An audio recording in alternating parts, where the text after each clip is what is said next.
આપવા. બીજા નંબરમાં દીકરી બા અથવા દીકરાના લગ્ન પ્રસંગે 10 ગ્રામ સોનાની ચેન અથવા મંગળસૂત્ર, બેમાંથી એક વીનું, અને 200 ગ્રામ ચોધીની ચોધરી, 2 જ દાગીના લઈ જવાના. ત્રીજો દાગીનો લઈ જવાનો નહીં. અને જેને વધારે હાલવું હોય તો ઘેર હાલીને પણ કરી શકે, પણ જાહેરમાં 2 મંગાવવાના. આપણે મંગાવો તો 2 જ મંગાવવાના, અને લઈને જો તો 2 જ લઈને જવાના. હવે ત્રીજા નંબરમાં હલ્દી રસમ કરવી સ્વતંત્ર બંધ, પણ એ આપણે તો છે જ નહીં, એટલે એ આપણે મુદ્દો કોઈ આવતો નથી. ચોથા નંબરમાં જાન પ્રસંગે દીકરીબાની જાન આવે ત્યારે 1100 રૂપિયા ઓઢમણા પેટે આલવાના, બીજું કોઈ ઓઢમણું આલવું નહીં. 5મા નંબરમાં દીકરીબાની જોન આવે ત્યારે 100 લોકોને બોલાવવાના, અને દીકરાની જાનમાં 100 જણાને જવું, એટલે કે 100 જણાને આપણે જોનમાં જવાનું, અને આપણા તો જોન આવતી તો 100 જણાને જ બોલાવવાના, તેનાથી વધારે નહીં. 6થા નંબરમાં દીકરીબાને લગ્ન કર્યા પછી ઓણા તેડવા જવું નહીં, અને દીકરાના લગ્નમાં ઓણું તેડવા મહેમાનોને બોલાવવા નહીં. જાતે આપણે મૂકવા જવાનું, આપણે જોન જઈને આવ્યું હોય તો મૂકવા જવાનું, અને આપણે દીકરીબાને ત્યાં મૂકવા આવવાનું.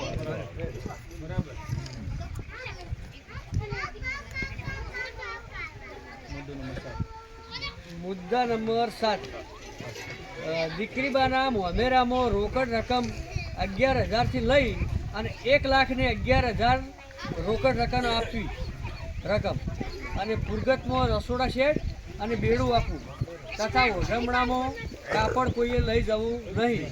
પોતાની બહેનને પહેરમણી અને ભોણીબાને વાઘો લઈને જવાનું. બસ એટલું જ કરવાનું, બીજું કોઈ લઈ જવાની જરૂર નથી.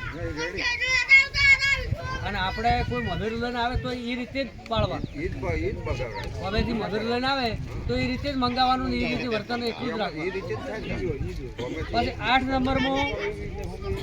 8મા નંબરમાં દીકરા તથા દીકરીબાના લગ્ન પ્રસંગે બજારમાં હરવા માટે પોતાના પરિવારને જવાનું, સાથે 2 જ મહિલાઓ લઈ જવાની, એટલે એ ઘરના જ 2 મહિલાઓ 2 લઈ જવાની, અને 2-5 જણાને જવાનું. બીજું આખું આપણે ટોળું આખા ટ્રેક્ટર 2 ભરીને જશે, એવી રીતે જવું નહીં. અને અહીંયા આપણે જો એટલે બેસવાની પણ જગ્યા હોતી નહીં. અને વરવા માટે શું હોય છે કે 2-5 જણા જે હોય એ વરતા હોય છે, અને બાજુ બધા ગળી એમ ફરતા હોય છે, એટલે એ ખોટું નુકસાન જ છે. પછી 9 નંબરમાં દીકરા તથા દીકરીબાના ગોળ તથા ખોડ વેચવી નહીં. કોઈ પણ પ્રસંગ, લગ્નનો પ્રસંગ આવે એટલે જોઈને આવતી હોય કે જાતી હોય, આ ગોળની પ્રથા બિલકુલ બંધ. કોઈને ગોળ વેચવો જ નહીં. હા. 10મા નંબરમાં લગ્ન પ્રસંગમાં ગોળ પ્રથા, ઘોડા વરઘોડામાં કોઈએ પૈસા ઉડાડવા નહીં. વરઘોડું હોય કે કોઈ નાસ્તું હોય કે એમાં પૈસા કોઈને ઉછેડવા નહીં. એટલે પૈસાનું પણ એ એક લક્ષ્મી કહેવાય છે. આ લક્ષ્મીને તમે એવા ઉછેડો એટલે એ અપમાન થાય લક્ષ્મીનું, એટલે એ ખરેખર ન હોવું જોઈએ. તમારે 25 રૂપિયા હાલવા હોય તો ડાયરેક્ટ એના હાથો આપી શકો. 11મા નંબરમાં દીકરાની જાનમાં કોઈએ આમંત્રણ વગર જવું નહીં. તમને ધારો કે આપણે પાર્ટીમાંથી જોઈન જાય છે, પણ તમને આમંત્રણ આપવામાં આવે તો જ જાવ, ના કે એમનામાં પત્રિકા આલ્યા હાટે જોઈનમાં જવું નહીં. કેમ કે પેડે સંખ્યા પછી હસવાય નહીં, પેલો આપણે સંખ્યા હોય પછી કાને ના પાડવું.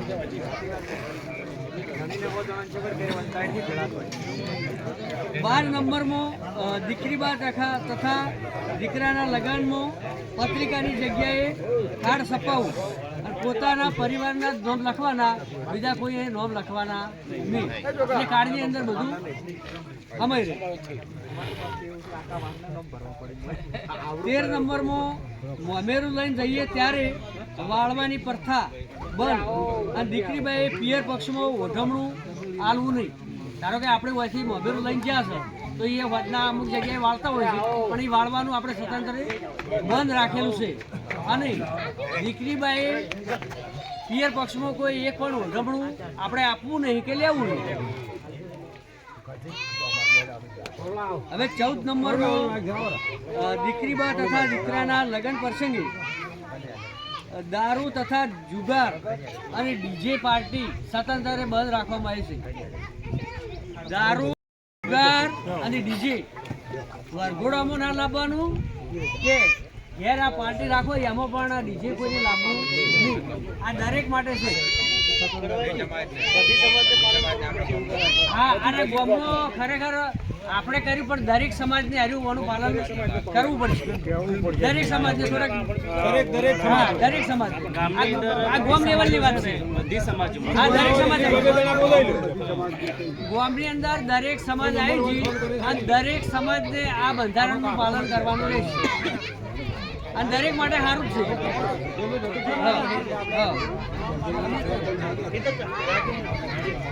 પછી મુદ્દા નંબર 16 જેમ અથવા ઝુંડ જેમ કહે કે ઝુંડ અને એનું કોઈએ રાખવું નહીં એકી દિવસે અને જેની શિક્ષા એમને જવું એ જઈ શકે છે. આ અમુક જગ્યાએ મંડપ હોતા હોય છે, મોટા ખર્ચા કરતા હોય છે, એ કોઈએ ખર્ચા કરવા નહીં. મુદ્દા નંબર 17 બોલમણાનું રાવણું કોઈએ રાખવું નહીં. એટલે બોલમણું ધારો કે આપણે ગમે કોઈ પણ બીમાર શું છે તો એમને તમારે ઈચ્છા હોય તો તમે હમાસા લેવા જઈ શકો છો, પણ એના માટે રાવણું રાખવાનું નહીં.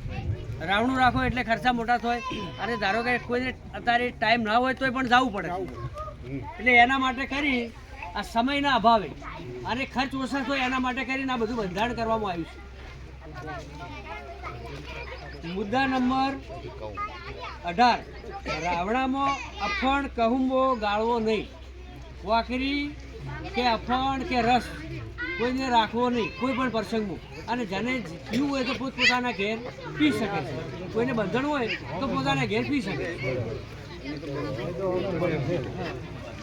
પછી બર્થડે પાર્ટી કોઈએ ઉજવવી નહીં. બર્થડે એટલે કોઈને ખબર જ ન હોય, આ ઇંગ્લિશ શબ્દ છે. બર્થડે એટલે શું? પણ જન્મ તારીખ અને જન્મ છો એ તારીખ બધા ઉજવતા હોય. આપણે પહેલાં તો કોઈને ખબર જ હોતી નથી, પણ આ છેલ્લા 5 વર્ષથી આ ખોટા રિવાજો આવ્યા એટલે ઈરા ખોટા ખર્ચા કોઈએ કરવા નહીં. અને એની જગ્યાએ કોઈને પૈસા હોય તો આપણે ધારો કે શિક્ષણ વિભાગમાં એટલે આપણે લાઇબ્રેરી આપણે સમાજની જો ચાલતી હોય એમાં તમે આલી શકો છો 25 રૂપિયા. પહેલાં તમે એક દિવસમાં એનો ધુવાડો કાઢો, કશું કામમાં આવતા નથી. અને એ પૈસા કોઈક બાળકને તમે આલો તો એક બાળકનું આખું જીવન પણ સુધરી જાય. હવે મુદ્દા નંબર 20 લગ્ન પ્રસંગમાં રસોડામાં એક મીઠાઈ, 2 સબ્જી, રોટલી, પૂરી અને દાળ ભાત, છાશ અથવા કેરીનો રસ. છાશ રાખો કે તો કેરીનો રસ રાખો. આની જ આઈટમો રાખવામાં આવશે. વધારાનો કોઈને નાસ્તા વાળું કોઈને રાખવું નહીં. મેં મારા પોતાની વાત કરું તો મેં 1,60,000 મેં રહોડું વાળ્યું હતું, પણ એ ચેન્જ કરી નાખ્યું અને ખાલી આ 100 આઈટમો જ રાખી એ ખાલી 30,000 જ રહોડું વાળ્યું અને 1,60,000 એ ચેન્જ કર્યું હતું. આ મુડેઠા પાર્સંગ છો ને એના પછી મુદ્દા નંબર 21 જે કોઈ સરકારી નોકરી અથવા માતાજીના પ્રસંગ અથવા સમૂહ લગ્ન અથવા ભજન કીર્તનમાં સાઉન્ડની છૂટ આપવામાં આવે છે. ધારો કે આપણે આ માતાજીનો પ્રાણ પ્રતિષ્ઠા હશે તો એમાં સાઉન્ડ તમે રાખી શકશો. પછી ભજનમાં રાખી શકશો, કોઈ સારા કાર્યમાં સારશે, પણ લગ્ન પ્રસંગે કોઈને રાખવું નહીં. અને હવે આમાં મુદ્દા બધા દરેક સાચા છે અને દરેકને પાલન કરવાનું છે.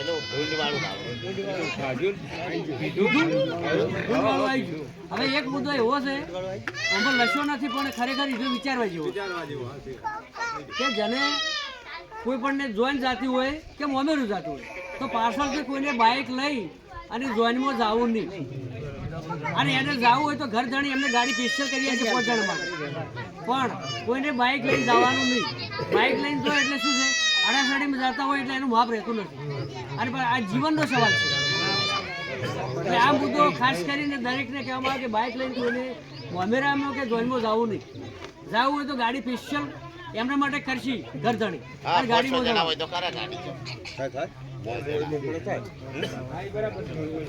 બોલ શ્રી બહુચરે માત કી જય.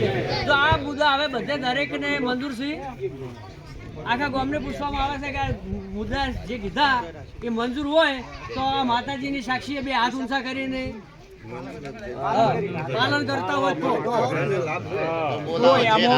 એક વાત હોભળો બેન. બોલો.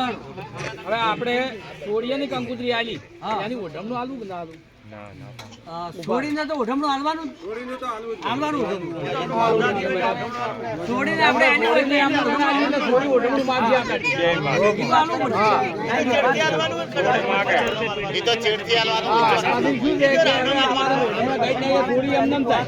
15 રૂપિયાનું આલ દેવું મારે. પણ આમાં એવું લખ્યું છે કે ઓઢમણાની જગ્યાએ તમે 50 રૂપિયા આલો તો થશે. ઈ વાત એની છે. હું તો જે સહી કહો તમે પણ પેલો કેવો પડે? હજુ કોમ છે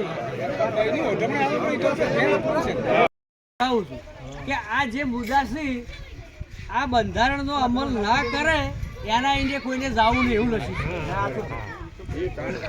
જે આ બંધારણ છે એનું પાલન ના કરે એના તો જવું નહીં. તેમજ કુટુંબ તથા ગ્રામ લોકોએ સામૂહિક બહિષ્કાર કરવો અને તેમના ઘેર જવું નહીં અને જમવું નહીં. આ જે આ બંધારણ કર્યું એનું પાલન ના કરે એના એને જાવું નહીં.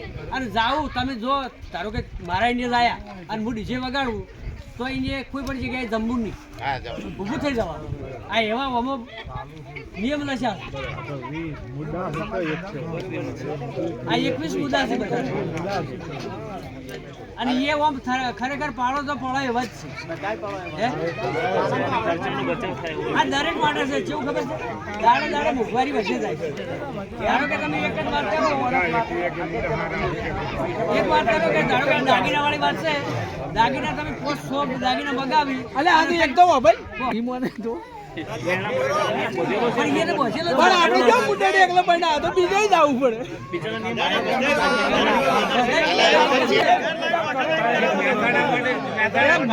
પણ આપણે આ જિલ્લા બાઈક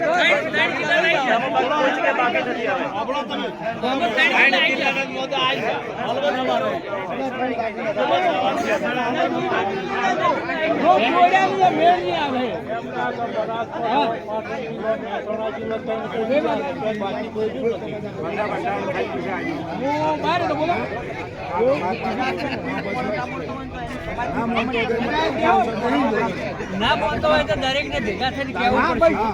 આખા ગામને ધારો કે કોઈ પણ માણસ નથી બોલતો ને એટલે આવ્યું છે તો કહેતો આપણે જો એને આપણે સમજાઈ નહીં કે એના અંગે ઝઘડો નહીં કરી પણ એના એને જવાનું બંધ કરવું પડે. બીજી વાત ને જવાનું નહીં કે જમવાનું નહીં. આપણે કોઈ ઝઘડા કોઈ નહીં કરવાના. એની જે ઈચ્છા હોય ને હા પણ ઝઘડા કોઈ નહીં કરે. જાવું નહીં. હા જાવું તો જોવા જઈને ખબર પડે એટલે ઊભું થઈ જવાનું. ખબર તો પડેલી હોય.